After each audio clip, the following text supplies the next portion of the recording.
Esta es la historia de Mariano, un hombre separado que le quitaron querer a su hija. Se la arrancaron de sus brazos porque decían que sufría mucho cuando se despedía de él. Esta es la sentencia injusta de un juez, un fiscal y una directora de un punto de encuentro que no tuvieron mejor idea que apartarla de su vida.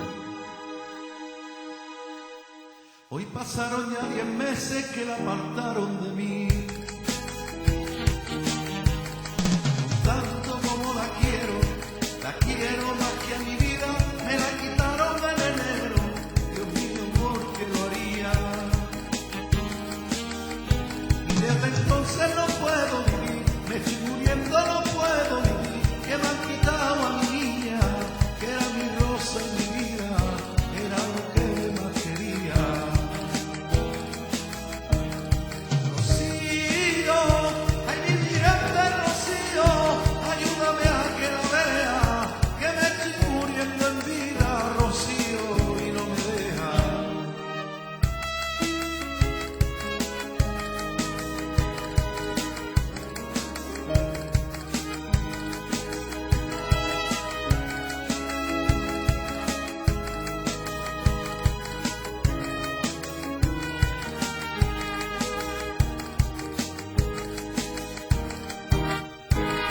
Me acuerdo del 6 de enero con su juguete en la mesa.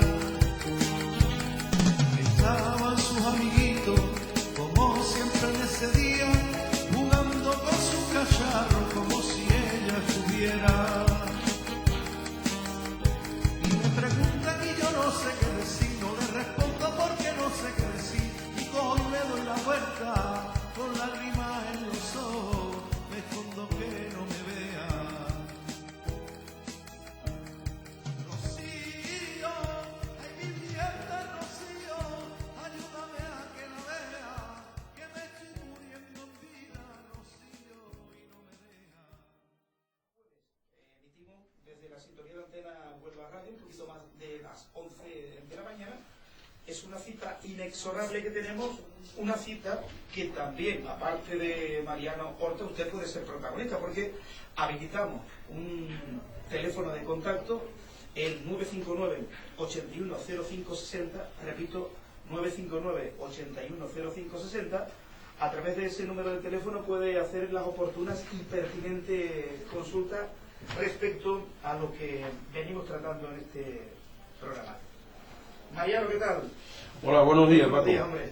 Buenos días. ¿Qué tal? ¿Cómo está el Pues trabajo? nada, aquí ¿Bien? al pie del cañón y dispuesto a responder a tus preguntas a la medida de mis humildes posibilidades. Y a la gente que quiera participar, que tenga algún asunto más Quien o menos quiera que relacionado pregunte. con esto, que te puede preguntar con toda libertad. Evidentemente. Bueno, Mariano, ¿el hombre es rival o enemigo de la mujer en la justicia de género? Bueno, en la vida ordinaria el hombre no es ni rival ni enemigo, es compañero. Es decir, somos humanos, vivimos en sociedad y nos necesitamos unos a otros, como miembros de una familia, como compañeros de una empresa, en definitiva como habitantes de un municipio y como partícipes de una ideología. No somos ni rivales, ni enemigos, ni nada. Lo que sí sucede es que con vistas a determinados intereses que se han proliferado a través de la que ya tú has denominado en la introducción como justicia de género, pues pretenden convertirnos en enemigos. Y nosotros no somos enemigos de nuestras exesposas, como no somos enemigos de nuestras madres, ni somos enemigos de nuestros hijos. Nosotros no somos enemigos de nadie. Nos colocan el sello del enemigo, pero eso es un sello, digamos, artificial. No es natural, no conlleva eso una condición de enemistad, más allá del nombre, más allá del título. Lo lamentable en estas situaciones, Paco, es que precisamente ese sello tiene unas repercusiones jurídicas, unas consecuencias procesales que son impropias de los tiempos en que estamos y fuera de lugar en lo que se denomina un Estado de Derecho. Bueno, normalmente, Mariano, se estimula la criminalización del hombre y se culpa la de la mujer. Sí, normalmente se criminaliza el hombre porque, bueno, han existido de unos 15, 20 años acá unas tendencias a denominar que todos los actos típicos del varón pues han de ser machistas. Es decir, todo el que se comporta como un hombre, pues se le denomina machista en un término peyorativo. Y bueno, entonces todo lo que hace una mujer propio de su condición de mujer tendría que ser feminista también en un término peyorativo. Eso es absurdo. Las diferencias biológicas son tan obvias y tan externas, y además esas diferencias biológicas son tan admirables, tanto las del típico del hombre para la mujer o la de la mujer para el hombre, desde el punto de vista de lo que es la estética, lo que es la belleza, lo que es la cultura, lo que son las costumbres, lo que es el desenvolvimiento entre la sociedad, incluso el enfoque ante los problemas. Esas diferencias son tan admirables que es lo que nos une, y es lo que en definitiva crea la cohesión social. Que a nosotros se nos diga y se nos criminalice por ser hombre, y se nos diga que se nos criminaliza precisamente porque tenemos actitudes machistas que no son ni más ni menos que las típicas del varón, pues me parece a mí tan absurdo como si a una mujer, por el simple hecho de ser mujer, se le pretende discriminar de feminismo radical solamente por comportarse como una mujer.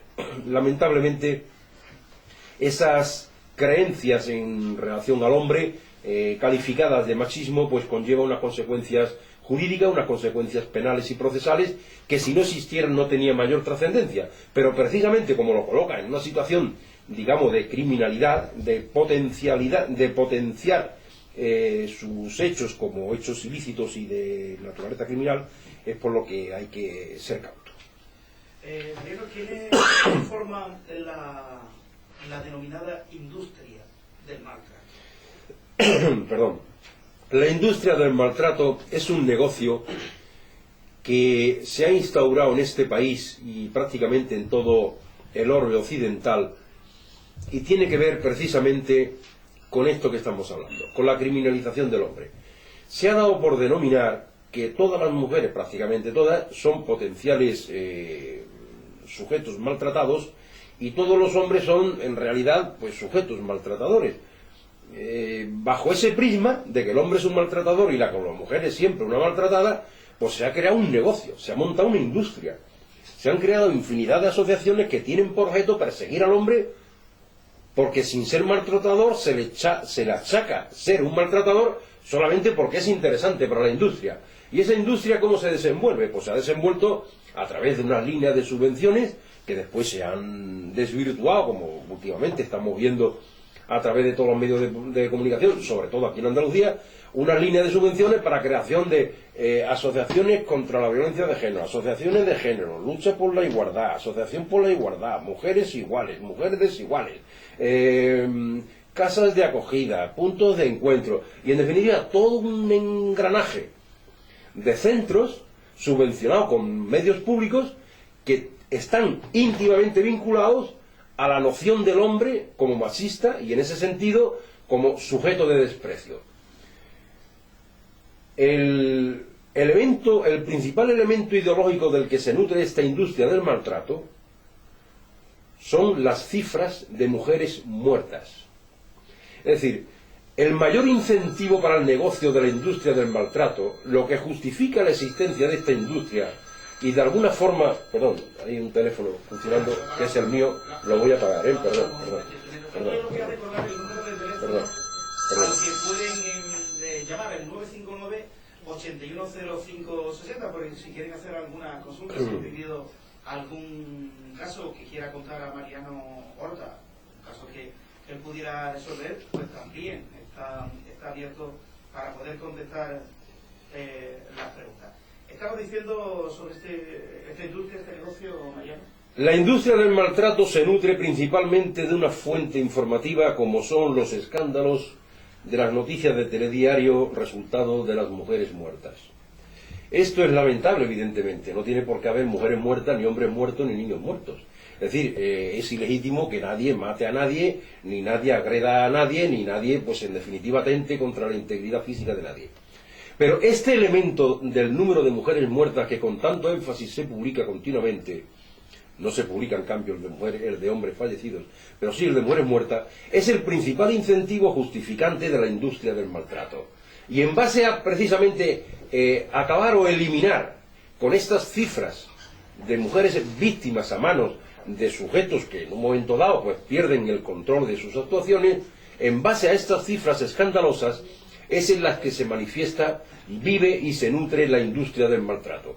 Es decir, la industria del maltrato le interesa que mueran muchas mujeres, les interesa, es su incentivo. Cuanto más mujeres mueran a manos de sus exparejas, más justificante para percibir subvenciones tienen. Es decir, mientras más agresiones padezcan las mujeres por parte de sus exparejas, más motivos hay para pedir que se financien líneas de protección para la mujer maltratada. Como todos sabemos, para que se vea que esto es una auténtica falacia, la inmensa, prácticamente la mayoría de las mujeres que se citan como fallecidas a mano de sus exparejas, ni siquiera han puesto jamás una denuncia por maltrato. Es decir, no son partícipes del circuito del maltrato, con independencia de que hayan sido o no mujeres maltratadas, pero en definitiva no han sido nunca sujetos, digamos, de comidilla de juzgado y comisaría de policía. Lo cual quiere decir con esto que los crímenes que se cometen, una buena parte de ellos pues tienen un trasfondo pasional, que nada tiene que ver con el maltrato, que es un maltrato, de acuerdo, pero el maltrato es el resultado, pero no el medio. No hay una voluntad de maltratar. Y también es cierto, como todos estamos comprobando a través de las informaciones que sobre estos hechos se divulgan con tanto énfasis, que muchos hombres de estos que cometen estos crímenes nunca jamás han sido delincuentes. Es decir, no tienen ningún precedente de maltrato con nadie, ni siquiera de pelea, no tienen antecedentes penales por haber sido personas agresivas con terceros. Lo cual quiere decir que estas conductas pues son conductas espontáneas, esporádicas, y que no tienen nada que ver con la condición, como se suele achacar, de machista o feminista, más machista o menos feministas. Esta industria del maltrato se nutre de las cifras trágicas de las familias, de las cifras trágicas que conllevan unas situaciones desgraciadas por todo el mundo, detestadas y detestables. Pero lo que no podemos soportar es que se nos cualifique al común de los varones, al común de los hombres, como sujetos maltratadores, peligrosos y potenciales asesinos, precisamente porque al cabo del año pues ocurre una serie de sujetos que, guiados por instintos que no son criminales sino pasionales, es decir, que desde el punto de vista del estudio criminológico de su comportamiento son intachables, pero que desde el punto de vista del resultado evidentemente pues tienen todo el rechazo del mundo. Entonces, que no se nos califiquen al común de los varones como que somos maltratadores y la mujer es un sujeto maltratado, y que no se nos califique como que todos nosotros estamos en una actitud predispuesta para agredir o para matar, y que la mujer es siempre una víctima propiciatoria dentro de su mismo hogar. Esto es una gran mentira, esto es una gran falacia de la que se nutre la industria del maltrato. Esta industria está potenciada por determinados lobbies, los lobbies del feminismo, más radical, y se subvenciona y vive pues gracias a los recursos públicos, lamentablemente. Entonces, Mariano, centrándonos en el tema del derecho aplicable a los conflictos de familia, ¿el hombre qué tratamiento recibe? ¿El de enemigo o el de tercero ajeno? En fin, ciudadano sin más. Bueno, el tratamiento que recibe el hombre en el conflicto familiar es siempre el de enemigo. Ya desde la época del nazismo pues se crearon, desde la época de Hitler, de la época hitleriana, bueno, y mucho antes, como siempre ha existido en todas las etapas de la historia, a determinados personas, a determinados sujetos, había que considerarle unos enemigos, había que darle el calificativo de enemigo para justificar la existencia de una agresión, ¿no? Es decir, si no existe el enemigo, no existe la agresión. Y como determinadas sociedades necesitan de las agresiones, necesitan de ser agresivas para sobrevivir, sobre todo en el caso de los imperios, necesitan siempre derribar a un contrario para sobrevivir y reforzar la condición de imperio, pues a nivel personal ocurre exactamente lo mismo, a nivel de núcleo social ocurre exactamente lo mismo. Es decir, hay que identificar a alguien como el enemigo, una vez es enemigo, es exterior, otra vez es interior, otra vez es el anterior, en el ejercicio de un poder determinado, y hay que calificar a alguien como enemigo para justificar la existencia de un poder. Bien, al hombre se le tacha como enemigo dentro de lo que es la industria del maltrato para justificar la existencia de la industria del maltrato. Pero eso trasciende también al orden procesal, y en los juzgados al enemigo se le niega la condición también de sujeto de derechos. Si esto no sucediera, pues no tenía tampoco trascendencia que al hombre se le calificara de enemigo. Lo que sucede es que cuando se acude a juicio, cuando se acude ante la justicia y ya vas tachado de enemigo, ya tú eres un mermado desde el punto de vista de por lo que son las garantías procesales. las garantías del proceso, la presunción de inocencia, el derecho a la prueba, el derecho a la inmediación, el derecho a la contradicción, el derecho en definitiva a la defensa. Cuando eres enemigo ya llevas tus derechos fundamentales totalmente mermados y llegas a un momento, cuando se celebra el juicio, en el cual tú vas tan mermado que prácticamente no tienes posibilidad de defenderte. ¿Qué sucede? Que la justicia, como es propensa a la persecución del hombre, porque se le califica de enemigo, sin serlo, pero se le califica de enemigo y se le aplica el derecho penal del enemigo, que es aquel que carece de todo las garantías procesales normales de un Estado de Derecho, de un Estado social y democrático, pues entonces resulta que el hombre queda en una inferioridad y una indefensión total. ¿Qué sucede de esta forma? Que el hombre siempre es condenado. El hombre siempre es el condenado. ¿Y eso a quién beneficia? Beneficia a la industria del maltrato, que alimenta las estadísticas de los hombres agresores, de los sujetos agresores. ¿Por qué? Pues porque las estadísticas de las condenas así se lo vaticinan. Pero no quiere decir que esos sujetos sean agresores. No quiere decir que esas agresiones estén justificadas por unos hechos reales, sino que las estadísticas lo alimentan en base a la indefensión a la que lo colocan en el lugar. De eso se nutre la industria del maltrato. Cuando dice, ha habido tantos condenados y ha habido tantas mujeres maltratadas, tantas víctimas y tantos condenados. Ahora, si tú coges caso por caso, pues te darás cuenta que la inmensa de las condenas se deben precisamente a la ausencia de pruebas, es decir, a que se le ha hecho prescindir a la persona de la prueba, se han vulnerado los derechos a la presunción de inocencia y en definitiva se le ha suprimido a ese hombre, al que ha sido tratado como un enemigo acérrimo del sistema, ha sido tratado en definitiva sin las cualidades y las garantías propias de quien es un ciudadano normal y corriente y goza de las garantías en el proceso. Entre ellos, como decimos, la presunción de inocencia y el derecho a la defensa. Perfecto. Bueno, vamos a hacer un pequeño alto. Tenemos hasta las 12, son las 11:30 de la mañana. Hacemos un pequeño alto, colocamos los consejos publicitarios y luego abriremos los teléfonos y Mariano Horta, que va a seguir contestando mi pregunta y también la pregunta de los oyentes que quieran participar. Lo dicho, nada, en un par de minutos estamos de vuelta. Seguimos en directo desde la sintonía de Antena Huelva Radio, son las 11:33. Seguimos con el abogado Mariano Horta. Abrimos teléfono, pueden participar si quieren hacer alguna consulta. Mariano, 959-810560. Repito, 959-810560. Bueno, Mariano, ¿cuáles son los parámetros sustentadores del derecho penal del enemigo? A que tú consideras que el enemigo en esta situación siempre es él. Bueno, el enemigo, verá, vamos a situarlo un poquito también en este tema, algo que no he dicho antes, verás. Históricamente, como antes referí, siempre el poder necesita la creación de un enemigo. Si no lo tiene, se lo inventa para poder generar solidaridades en su entorno. Si no, el enemigo no existe, pues se crea el enemigo y punto, muy bien, ¿no? esa frase, Mariano. El poder siempre debe crear o tiene que crear o crea un enemigo. Siempre lo crea. Sí, sí. Me quedo con esa frase. Sí, sí, es así, es así. El poder, para poderse mantener, necesita generar solidaridades. Y esas solidaridades, esos apoyos, se crean en torno a la existencia de un enemigo. Inventan el enemigo y la gente se unen alrededor del poder. Y entonces el poder se mantiene. ¿Por qué? Mientras se esté luchando con el enemigo. El enemigo, cuanto más grande, más ilocalizable sea, más grande, de mayor dimensión y más imposible de derribar sea, mejor es para el poder. Porque más tiempo se lleva luchando contra el enemigo, lo cual quiere decir que las solidaridades son más permanentes en el tiempo. Si el enemigo es pequeño, se derriba pronto, ¿me entiende? Pronto se acaba el estigma del enemigo, pues entonces el poder se desvanece, se tiene que buscar otro, ¿no? Hay una frase que se puede perfectamente asociar a esa que tú has dicho, que dice lo siguiente: el día que deje de tener enemigos es que me habré convertido en un pobre hombre. Pues sí, sí, perfectamente aplicable. Mira, el franquismo se mantuvo, como experiencia social más reciente aquí en nuestro país, el franquismo se mantuvo fundamentalmente gracias a la existencia de dos enemigos.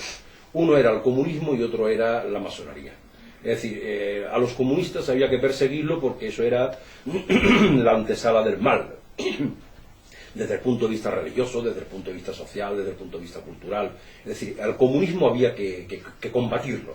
En verdad aquí la gente tenía una idea de lo que los comunistas, de los sujetos que tenían esas ideologías, como que eran personas temibles, ¿no? Eran todos, prácticamente se le consideraba comunista como asesino, ¿no? O sea, si tú eres comunista, pues tú eres un asesino.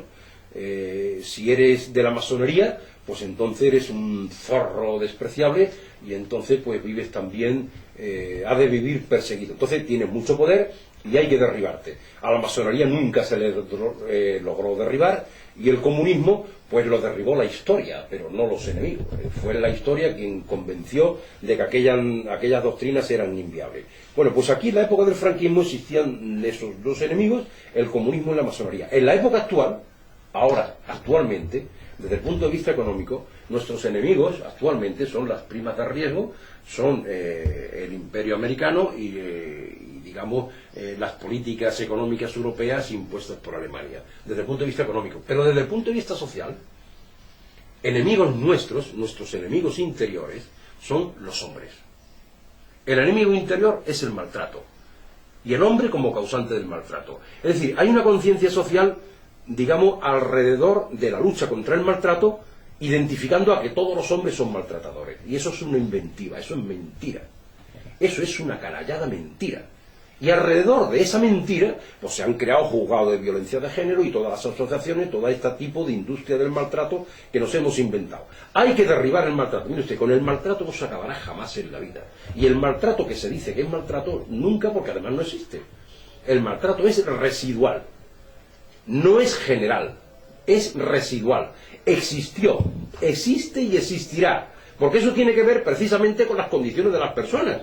Es decir, yo he llevado asuntos de personas maltratadas, ¿me entiendes?, que han sido tremendamente negadas a poner fin a esa relación a pesar de la existencia de severísimos maltratos. En este caso, más llamativo es la experiencia del hombre maltratado que de la mujer maltratada. Es decir, hay hombres que son severamente maltratados y que se niegan a poner fin a su relación por las necesidades de dependencia de cualquier orden que se tienen o bien con su pareja, o bien con sus hijos, o bien con su casa. Pero en cambio se pretende generalizar como que el combate contra el maltrato pues es siempre el combate contra el hombre, a pesar de que existen también hombres maltratados. Entonces, lo que queremos decir, y a raíz de tu pregunta, el enemigo, en este caso interior, más grande que esta sociedad actual, desde el punto de vista social, se ha creado, es el hombre como sujeto maltratador. Y esa, como decimos, es una gran mentira. ¿En qué posición se coloca el hombre en estas situaciones? Pues que se le justifica a través de la denuncia y a través de la detención policial y a través, en definitiva, de sus fáciles encarcelamientos y a través de la promoción de las sentencias condenatorias, se les crea un estigma de un sujeto malvado, de un sujeto peligroso, de un sujeto despreciable, de un sujeto indigno de seguir viviendo entre nosotros, a quien por supuesto que también se le niega la condición de sujeto de derechos. El hombre maltratador auténtico, que como decimos es una auténtica minoría, es una gran minoría dentro de la sociedad, que siempre existió, existe y existirá, es quien se hace extensivo por intereses sociales a la generalidad de los hombres. Ese es el enemigo actual. El enemigo actual dentro de nuestra sociedad es el hombre maltratador.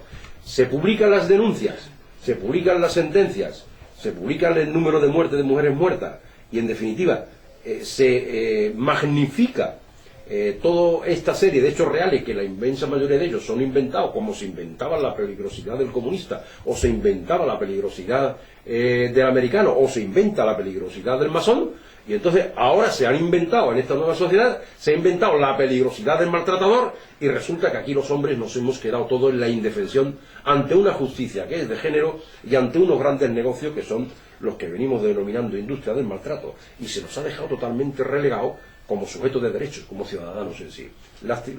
Lamentablemente contra esto hay que luchar, y es lo que pretendemos nosotros, ¿no?, de nuestra asociación y desde nuestras convicciones, combatir precisamente estas creencias erróneas, estas grandes mentiras, estas auténticas canalladas sociales que se está haciendo con miles y decenas de miles de criaturas, de hombres de gran valía que quedan totalmente destrozados, que quedan convertidos en piltrafas en su versión de padre, alejado de sus hijos, en su versión de ex esposos, enfrentado totalmente con quien fue sus parejas, y en su condición social, porque si lo alejan hasta de su vivienda y prácticamente lo tachan en sus trabajos y en sus profesiones, pues a esta persona le han robado la dignidad.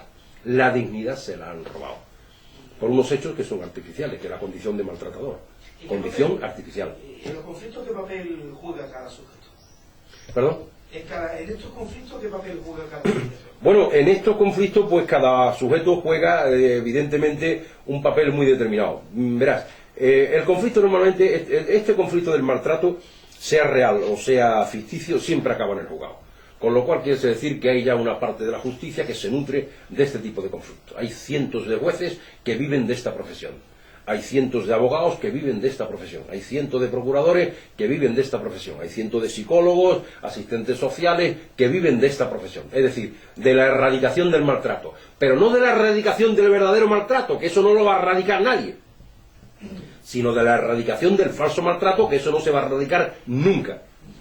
Porque eso es el enemigo inventado. Entonces, quien desde mi punto de vista más está atentando contra estos valores sociales, que es la promoción de una gran mentira, como es la mentira del maltrato, aquí juega un papel fundamental quien tiene la obligación de la protección de la legalidad, que es el Ministerio Fiscal.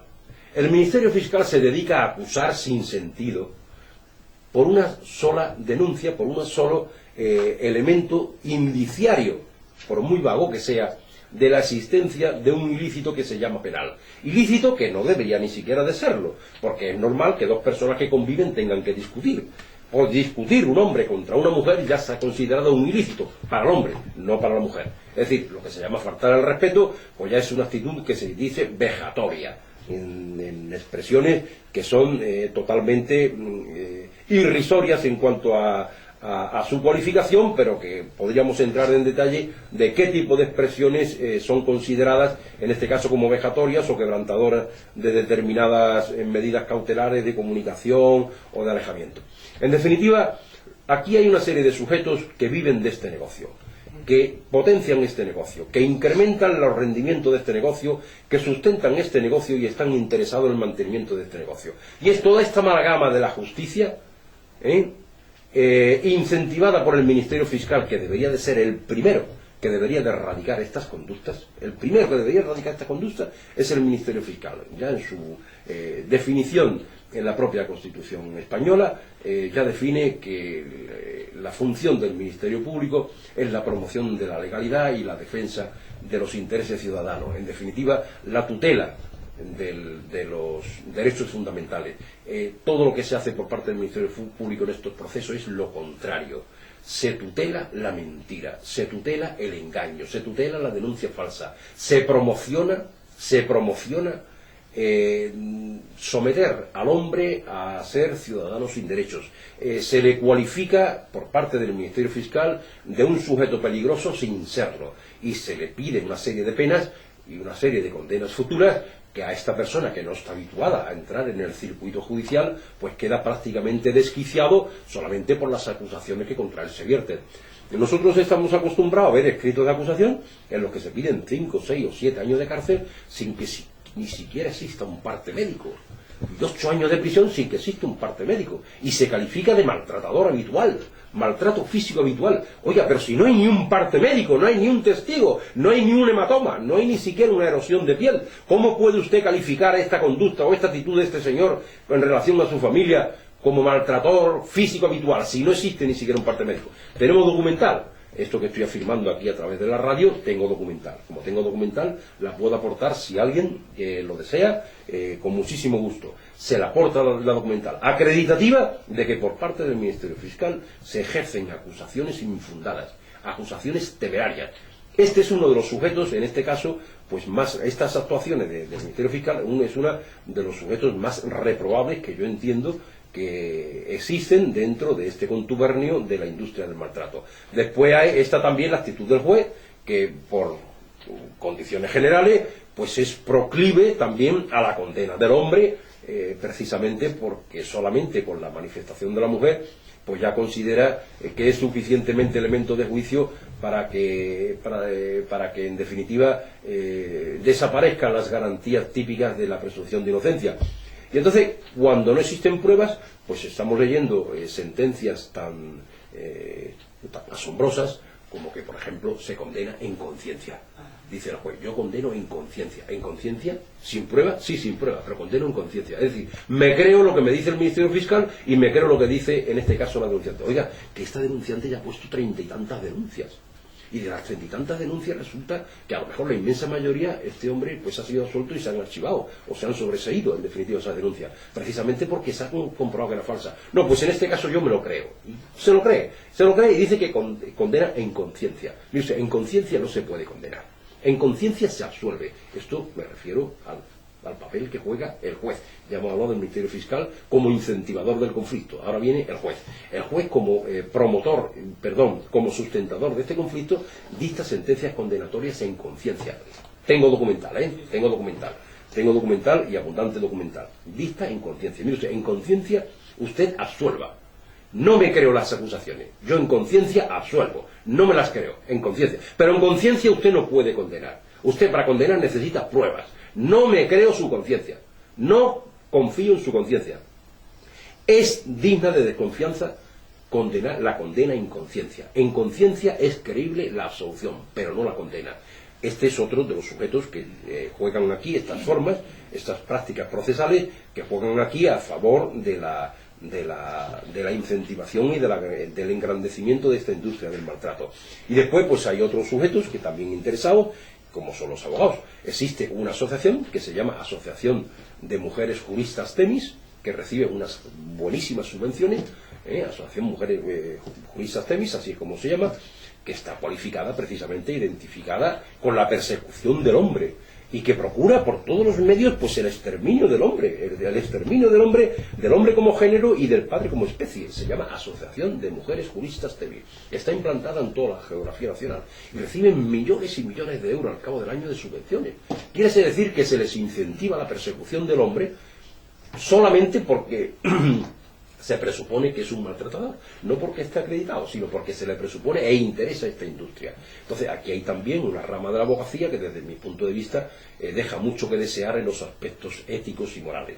Y después pues hay otras partes, otros integrantes de esta industria, como hemos dicho antes, que son otros sujetos vividores de este tema, pues que son los equipos psicosociales de los juzgados, que exactamente son de la misma línea, del mismo corte.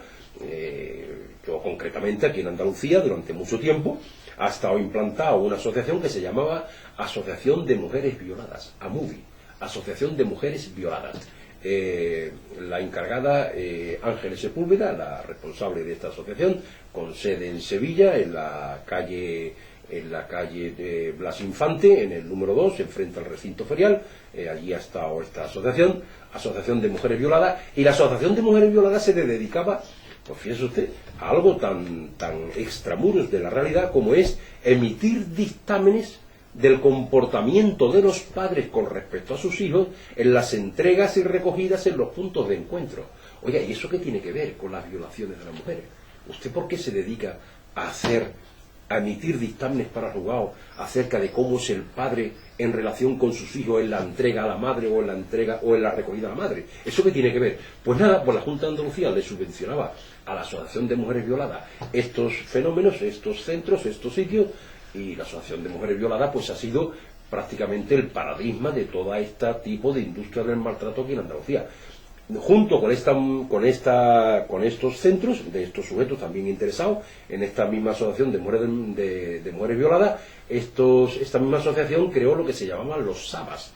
Los SABAs eran de Servicio de Atención a las Víctimas de Andalucía, SABA.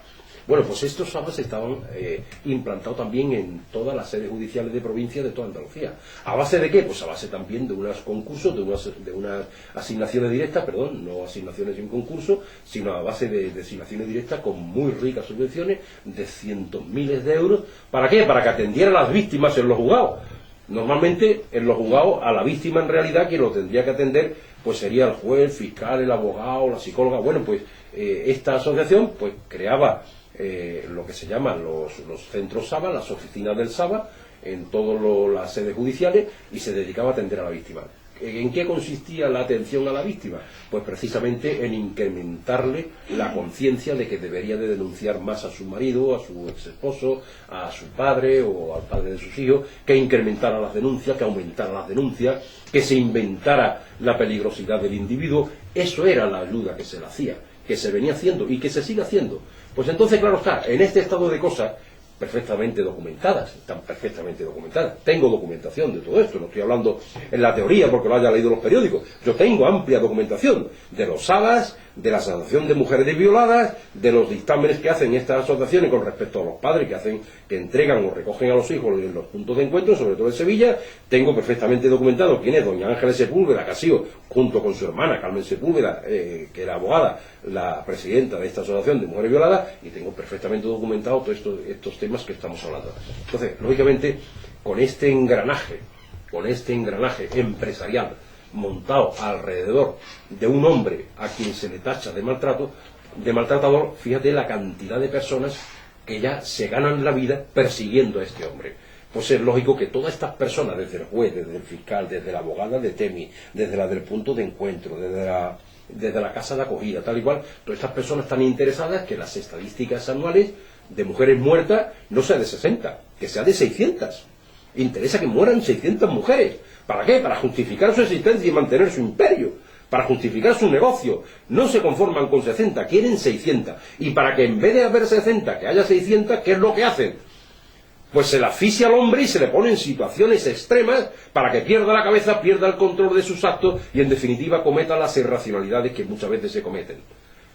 Esos son los sujetos vividores de la industria del maltrato y estos son los que potencian la condición del hombre como enemigo de la mujer desde el punto de vista jurídico y desde el punto de vista también experiencial como miembro de la familia. Lamentable, muy lamentable, pero esto es así, está ocurriendo cada día. En los juzgados lo tenemos en la práctica.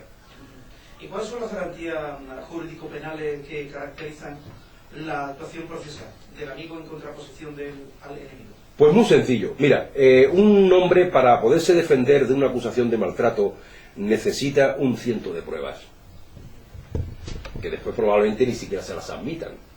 Pero un hombre necesita 100 de pruebas para excusarse de que él no ha cometido el hecho ilícito del que se le imputa.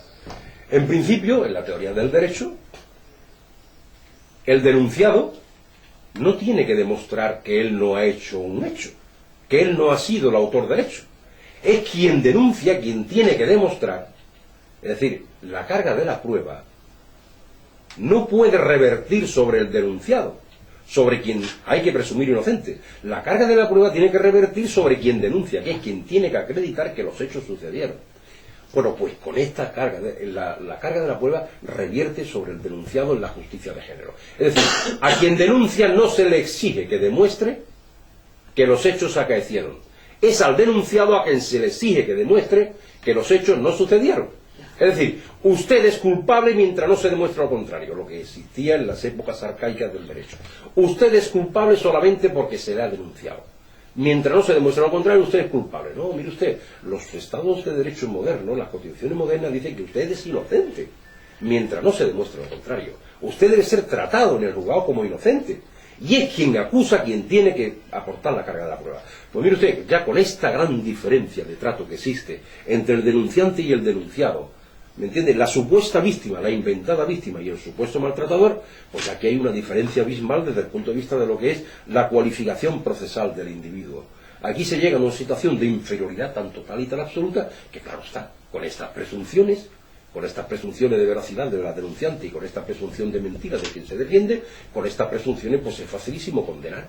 Es facilísimo condenar sin prueba, porque si el hecho es incierto y quien se tiene que defender no tiene prueba, porque está sometido a lo que se llama la prueba diabólica, es decir, la prueba imposible, yo no puedo demostrar lo imposible, lo que no ha acaecido, pero si acaso existe prueba para demostrar lo imposible, se le niega el derecho a la prueba y se le impide la aportación de la prueba al juicio, mientras que la otra persona solamente con denunciar es suficiente, pues resulta que con estas diferencias de tratamiento procesal, pues es facilísimo que cada año se diga, hay 60.000 maltratadores, este año se han condenado 70.000 maltratadores. Mire usted puede condenar a 1 millón de maltratadores cada año, los que quiera inventarse. ¿Por qué? Pues porque como no necesita prueba prueba para la acusación, pues solamente con presentar la denuncia ya va para adelante el proceso. Y con presentar la denuncia y al final puedes hacer allí un pequeño paripé, pues es justificante para que ante la ausencia de prueba de cargo por parte de quien denuncia, como de descargo por parte de quien se acusa, el juez condena en conciencia y se le permiten las condenas en conciencia, es decir, sin existencia de prueba, solamente porque de oída le ofrece credibilidad. Pues entonces de esta forma no es que pueda haber, no es que haya cada año, no es que existan cada año 70, 80 o 90.000 denuncias o se condenan 90.000 hombres por ser sujetos maltratadores. Es que fácilmente se puede llegar al millón. Si las mujeres quisieran, podrían llegar tranquilamente al millón. Denuncian y ya está. Eso es la gran diferencia de trato procesal que tiene el enemigo. Es decir, ese es el gran estigma, el fatal estigma en lo que se cualifica al hombre como sujeto enemigo en un proceso en el cual se enfrenta por discrepancias con su expareja. Y en esta situación, pues como comprenderás, Paco, pues todo lo que tengamos que alegar en contra de lo que esto es justicia, pues estará siempre justificado. Esto es atentatorio contra el principio fundamental de lo que es el valor informador de todo el ordenamiento jurídico, el artículo 1 de la Constitución. España se erige en Estado social y democrático de derecho y pregona como valores fundamentales de todo su ordenamiento jurídico la libertad, la justicia, la igualdad y el pluralismo. Si la libertad en este caso se comprime o se restringe por una simple denuncia, la igualdad en este caso quiebra porque la denuncia de una vale pero la excusa del otro no sirve para nada, y el ideal de justicia en este caso pues queda prácticamente soterrado a una mera quimera, a una mera declaración ficticia de lo que debe ser el derecho aplicado al sujeto de derecho, al hombre. Bueno, 4 minutos para alcanzar las 12 del mediodía. Última pregunta, hasta el próximo jueves. Volveremos también con Mariano Horta. Y la doctrina científica, los estudiosos del derecho, ¿admite de buen grado el derecho penal del enemigo? No. Vamos a ver. La Ley Integral de Violencia de Género, que es la Ley 1/2004 de 28 de diciembre, de la época de Zapatero, fue la primera ley que dispuso Zapatero, el expresidente del gobierno, cuando llegó al poder. Por eso le cantaron allí en las afueras del Congreso, ista, Zapatero feminista, ista, Zapatero feminista. Eso le cantaban las vividoras y las profesionales de la industria del maltrato, y él se sentía bastante orgulloso de ser un presidente feminista. En este caso la doctrina está en contra de estas formas de ver el derecho y de ver, en definitiva, los derechos humanos, ¿no? Los derechos humanos, sea de hombre, de la mujer, de la infancia, de quien sea.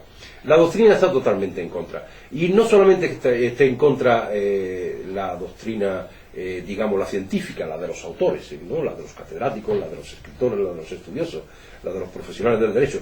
También es la doctrina de los tribunales. Es decir, no hay ley en este país que haya recibido tantos recursos de inconstitucionalidad por parte de jueces que a la hora de aplicarla han encontrado que esta ley es una ley, es un código en el que se aplica un código penal de autor. Es decir, por ser hombre se te cualifica por ser hombre y se te tacha y se te condena por ser hombre. No, mire usted, por ser hombre usted a mí no me puede tachar. Usted me puede tachar porque yo cometa un ilícito, por lo que yo haga, pero no por mi condición sexual. Usted tácheme porque yo cometa un crimen. Por eso sí, pero no por ser hombre. Ese mismo crimen lo comete una mujer y no es objeto de ilícito. La doctrina de los tribunales es totalmente también parcialmente contraria a esta ley, ¿no? No hay ninguna ley, como decimos, que más jueces hayan presentado recursos de inconstitucionalidad porque en sus conciencias han entendido que no es aplicable esta ley. Es decir, estas diferencias y estas desproporciones entre hechos y condenas, que por cualquier cosa, ya por cualquier motivo simple, ya un sujeto puede ser condenado a 8, 10 o 12 meses de prisión, no digamos años si se le considera que son maltratos habituales, años de prisión por hechos nimios. Es lógico que los doctrinarios de esta materia, los estudiosos de esta materia, consideran que esto es un anacronismo con arreglo a lo que son los principios generales del derecho. El principio general del derecho, uno de ellos es la proporcionalidad. El principio de proporcionalidad entre el hecho y la pena. Tú a un hecho de nivel 5 no le puedes aplicar una pena de nivel 20. Tú a un hecho de nivel 5, de reproche social 5, tú le tienes que aplicar una pena de nivel 5. Al hecho 5, penalidad 5. Al hecho 8, penalidad 8. Y al hecho 12, penalidad 12. No, aquí se está haciendo todo lo contrario. Se atenta contra ese gran principio que es de la proporcionalidad. Principio que tiene una gran raigambre constitucional también, pero que es muy difícil de aplicarlo. Entonces, la doctrina normalmente está en contra de estas formas de hacer justicia y, como decimos, hay muchísimos jueces que están en contra de estas formas, de estas prácticas procesales, y precisamente por eso me parece que fueron casi 100 recursos de inconstitucionalidad los que se presentaron antes de que se pronunciase el Tribunal Constitucional. Ha habido 2 sentencias del Tribunal Constitucional que reconoce que esta ley es constitucional, es decir, que esta forma de aplicar la igualdad es constitucional, y entonces pues ya no se han vuelto a presentar más recursos, lógicamente, porque hay ya una doctrina constitucional asentada. Pero esto sigue siendo inconstitucional, porque es contra la razón. Es contra la razón, es contra la lógica. Es decir, estas actuaciones son totalmente contrarias al orden natural de las cosas. Si es contrario al orden natural de las cosas, con más motivo para que sea también contrario a los principios que inspiran nuestros textos constitucionales. Bueno, pues Mariano, muchísimas gracias por habernos ilustrado. Se han quedado muchas preguntas pendientes, las dejaremos para el próximo jueves. Este tema siempre interesante. Pues que te vaya muy bien en la semana, Mariano. Muchas gracias, Paco, muchas gracias. Pues nada, luchando con estos temas casi todos los días, luchando con estos temas.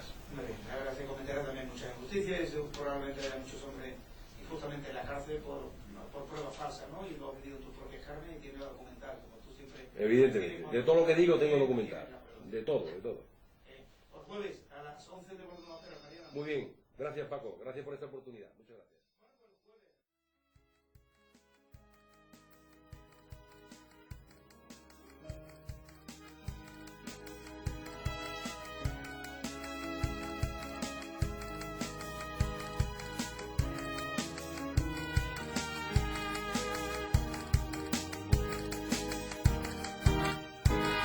Hasta que no esté conmigo no pararé de luchar. He movido cielo y tierra, luchando por los derechos, los míos y los de mi hija, para que no dejen vernos. Y todavía no lo quieren entender, esta injusticia no la quieren entender, y llevo mi cruz a cuesta, esperando que algún día mi hija me la devuelva.